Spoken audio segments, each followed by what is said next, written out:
अस्सलाम वालेकुम स्टूडेंट्स। आज हमने चैप्टर 1 बेसिक कॉन्सेप्ट के 3 टॉपिक डिस्कस करने हैं। Relative atomic mass, isotopes and relative abundance of isotopes. इन टॉपिक को पढ़ाते हुए आपको इम्पोर्टेंट शॉर्ट क्वेश्चन और एमसीक्यूज़ नोट करवाऊंगी जो एग्जामिनेशन पॉइंट ऑफ व्यू से इम्पोर्टेंट हैं। तो आपने वीडियो कंप्लीट देखनी है और वो शॉर्ट क्वेश्चन और एमसीक्यूज़ नोट करने हैं। रिलेटिव एटॉमिक मास डेफिनेशन है, relative atomic mass is the mass of an atom of an element as compare to the mass of an atom of carbon taken as 12। Relative atomic mass किसी element के atom का मास होता है जिसे carbon 12 के atom के मास के साथ कंपेयर करके मालूम किया जाता है।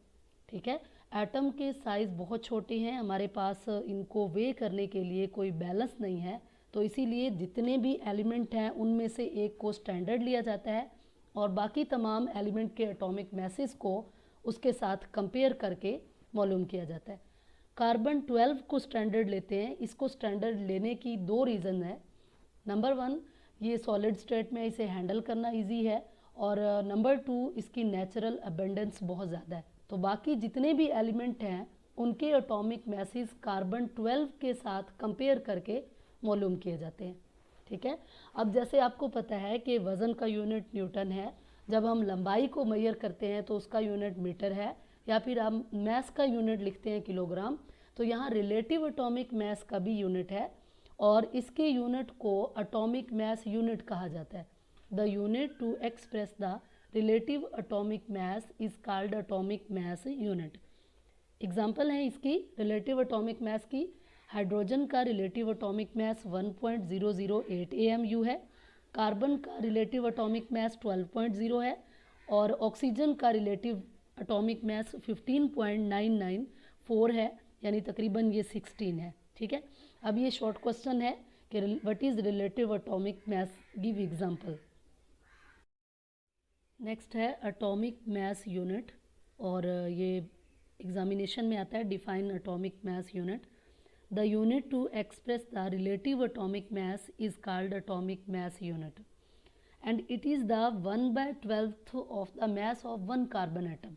कि अगर आप 1 कार्बन एटम लेते हैं तो उसके मैस का जो 12वां हिस्सा है वो 1 AMU होता है। ठीक है, तो why we use relative atomic mass of element, यानी हम रिलेटिव एटॉमिक मैस को क्यों यूज़ करते हैं, ये भी इम्पोर्टेंट शॉर्ट क्वेश्चन है एग्जामिनेशन पॉइंट ऑफ व्यू से। तो आपको शुरू में भी बताया कि the masses of the atom are extremely small, we do not have any balance to weigh such an extremely small masses. ठीक है, कि एटम के मैसेज बहुत छोटे हैं, हमारे पास इनको वे करने का, इनका वज़न करने के लिए कोई बैलेंस नहीं है, कोई तराजू नहीं है, इनके साइज़ बहुत छोटे हैं, तो हम इसे आसानी से वे नहीं कर सकते। That's why we use the relative atomic masses of element. अब इसको नोट कर लें, ये क्वेश्चन पेपर में पूछा जाता है, why we use the relative atomic mass of element. तो क्या आंसर है इसका कि masses of atom extremely small है और हमारे पास इनको वे करने का कोई बैलेंस नहीं है। That's why we use the relative atomic mass of elements. Isotopes, isotopes क्या होते हैं? ये एटम्स हैं एक ही एलिमेंट के जिनके मैसेज डिफरेंट होते हैं लेकिन एटॉमिक नंबर सेम होते हैं। ठीक है, या फिर हम इसे यूं डिफाइन करते हैं, isotopes are different kinds of atoms of the same element, यानी एक ही एलिमेंट के एटम हैं having same atomic number but different atomic masses. Isotopes क्या हैं? एटम्स हैं किसके? एक ही एलिमेंट्स के जिनके एटॉमिक मैसेज डिफरेंट है बट एटॉमिक नंबर सेम है, इनको क्या कहते हैं हम? Isotopes. For example carbon has 3 isotopes. अब आप देखें कार्बन में ये कार्बन 6 है और 12 इसका मैस है, दूसरा कार्बन 6 और 13 मैस है, तीसरा कार्बन 6 और 14। अब ये एक ही एलिमेंट है, कार्बन कार्बन और कार्बन, इसके एटम्स हैं जिनके मैसेज डिफरेंट हैं 12, 13 और 14, लेकिन एटॉमिक नंबर क्या है? सेम है। तो इनको क्या कहते हैं? Isotopes. Atoms of the same element having different masses but same atomic number are called isotopes. Hydrogen के 3 आइसोटॉप्स हैं, एक में हाइड्रोजन का जो मास है वो 1 है, दूसरे में 2 है और तीसरे में कितना है 3 है। नेक्स्ट है properties of isotopes. The isotopes of an element possess same chemical properties, क्योंकि जो केमिकल प्रॉपर्टीज होती हैं वो एटॉमिक नंबर पे डिपेंड करती हैं। और अभी हमने ऊपर पढ़ा कि आइसोटोप्स में एटॉमिक नंबर क्या होते हैं, सेम। तो आइसोटोप्स की केमिकल प्रॉपर्टीज भी क्या होती हैं, same, and same position in the periodic table. और ये भी आप 9th में पढ़ चुके हैं कि जो पीरियोडिक टेबल में एलिमेंट अरेंज किए गए हैं वो according to their increasing atomic number है। तो इसीलिए जो एटॉमिक नंबर तो चेंज हो नहीं रहा आइसोटोप्स का। कार्बन का एटॉमिक नंबर 6 है, चाहे उसका आप 12 वाला आइसोटोप ले लें, 13 वाला या 14 वाला, एटॉमिक नंबर सेम होने की वजह से इनकी पीरियोडिक टेबल में पोजीशन भी सेम है। सेकंड इसकी प्रॉपर्टी है isotopes have same number of proton and electron.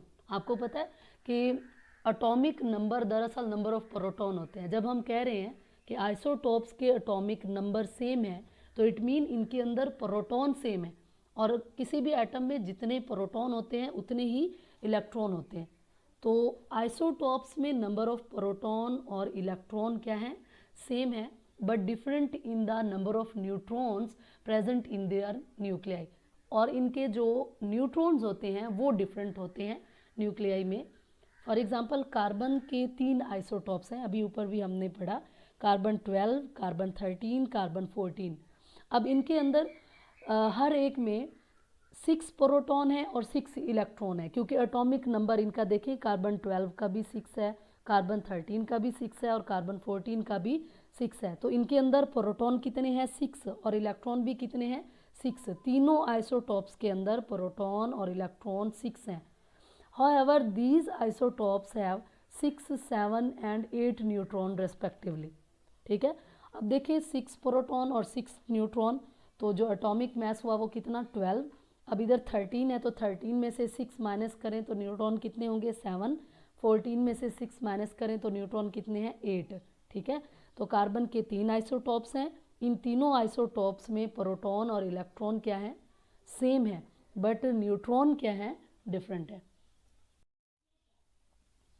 Hydrogen has 3 isotopes written as 1, 2 and 3, और जो जिसमें एटॉमिक नंबर 1 और मास नंबर 1 है उसे प्रोटियम कहते हैं, और वो आइसोटोप्स जिसमें मास नंबर 2 है उसे ड्यूट्रियम कहते हैं, और 3 मास नंबर वाले आइसोटोप्स को क्या कहते हैं, ट्राइटियम। अब इन सब में देखें कि जो प्रोटॉन है और इलेक्ट्रॉन वो सब में 1, 1 है, क्योंकि एटॉमिक नंबर 1 है ना सबका।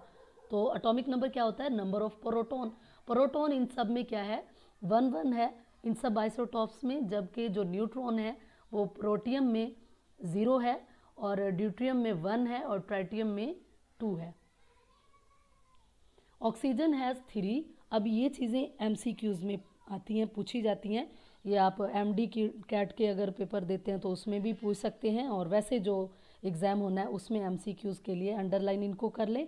ऑक्सीजन के 3 आइसोटोप्स हैं, निकल has 5, calcium has 6, Palladium has 6, cadmium has 9 and tin has 11 isotopes. ये कुछ एलिमेंट है और उनके आइसोटोप्स दिए हुए हैं, इनको अंडरलाइन कर लें और ऊपर लिख लें MCQs।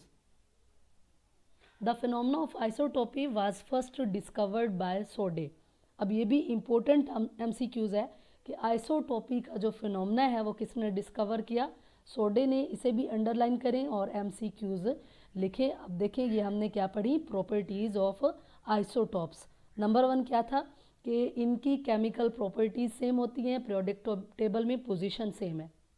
नंबर 2 क्या था कि इनमें इलेक्ट्रॉन और प्रोटॉन सेम होते हैं, जबकि न्यूट्रॉन क्या होते हैं, डिफरेंट। वो हमने कार्बन में भी देखे कि इलेक्ट्रॉन और प्रोटॉन सेम है लेकिन न्यूट्रॉन डिफरेंट है, हाइड्रोजन में देखे। फिर उसके बाद फिनोमेना ऑफ आइसोटोपी किसने डिस्कवर किया, सोडे ने, और कुछ एलिमेंट्स थे जिनके हमने नंबर ऑफ आइसोटोप्स देखे कि कितने कितने हैं। नेक्स्ट है relative abundance of isotope. The isotopes of all the elements have their on natural abundance. अब देखें कार्बन 12, कार्बन 13 और कार्बन 14, ये 3 आइसोटोप्स हैं। अब हर एक की नेचुरल अबंडेंस मुख्तलिफ है। अगर कार्बन जो 12 है वो 98% है, इसी तरह जो कार्बन 13 है वो 1 पॉइंट समथिंग है, और जो है कार्बन 14 वो 0 पॉइंट समथिंग % है, ठीक है। यानी इनकी परसेंटेज होती है, उसको हम क्या कहते हैं, relative abundance of isotopes. The isotopes of all the elements have their own natural abundance the properties of a particular element.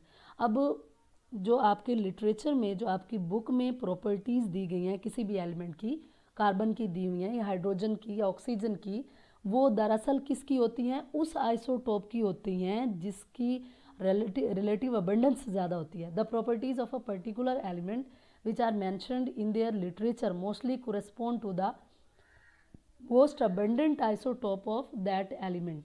The relative abundance of the isotopes of element can be determined by mass spectrometry. अब इसको underline करें और ऊपर लिखें MCQs, क्योंकि ये MD-CAT है या आपका एग्ज़ाम जब होना है तो उसमें MCQs पूछा जाता है कि रिलेटिव अबंडेंस ऑफ आइसोटोप कैसे मेजर की जाती है, बाय मैस स्पेक्ट्रोमेट्री। और नेक्स्ट हमने जो वीडियो देखनी है, बनानी है, वो भी इसी पे होगी इंशाल्लाह, मैस स्पेक्ट्रोमेट्री पे।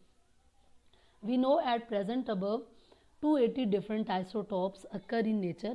They include 40 radioactive isotopes as well. अब ये भी MCQs हैं कि नेचर में कितने आइसोटॉप्स हैं, 280, उनमें से जो 40 हैं वो रेडियो एक्टिव हैं। ऐसे आइसोटॉप्स जिसमें से खुद ब खुद रेडिएशन खारिज होती हैं उन्हें क्या कहते हैं, रेडियो एक्टिव।